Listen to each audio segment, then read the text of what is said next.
Merry Christmas, Ty. I hope the trip to Denver was good for you guys. Yes, Merry Um, Christmas. thank you. I'm just curious. Marcus has been out now with knee soreness for over 2 weeks now. Is there anything more you can tell us about what's going on with his situation? No, just day to day. Continue to just keep getting on the floor and continue to keep rehabbing. But right now, he's just day to day. How much is he able to do in practices that you guys are holding right now? Is he participating in 5-on-5 at all? We haven't really been playing 5-on-5 since we started playing the games.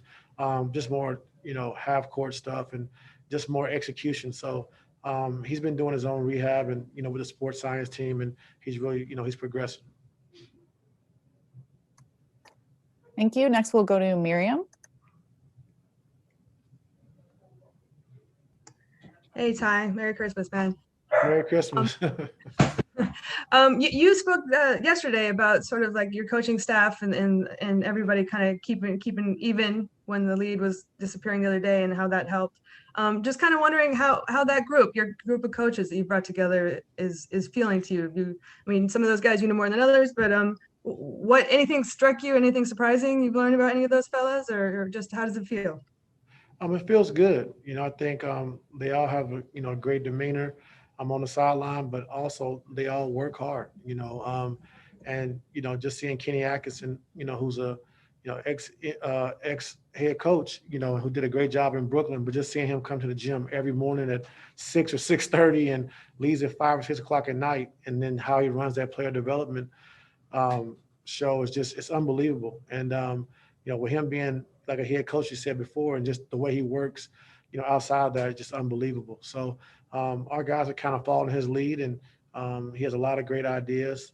We want to continue to keep supporting the player development, and hopefully we can continue to keep getting better. All right, thank you. Thank you. Next up, Om. Hey Ty, Merry Christmas. Just wondering, I know you guys have talked about not looking back and looking forward, but as you guys play the Denver Nuggets, is there any talk or mention or guys thinking about last season in the bubble, what happened, or did they just put that completely behind them? I haven't heard any conversation. You have to ask those guys about that. But me, I'm just looking forward for us, get better night in and night out. Can't worry about what happened last year. Just got to continue to move forward. Also, I just want to ask you, normally when teams travel on Christmas, they get a chance to do a Christmas dinner and things like that. But with COVID and everything else, what were you guys able to do last night and maybe today? Get a to-go dinner, to-go lunch, and to-go breakfast. So we couldn't meet, but like I said, the whole year is going to be about adjusting and being able to adapt, and that's what we have to do. No excuses. Every team has to go through the same thing, but yesterday we had a late practice, so hopefully a lot of guys had a chance to spend some time with their family before we left and get a chance to see them tomorrow as well, because we'll get back late tonight. Thanks, Ty.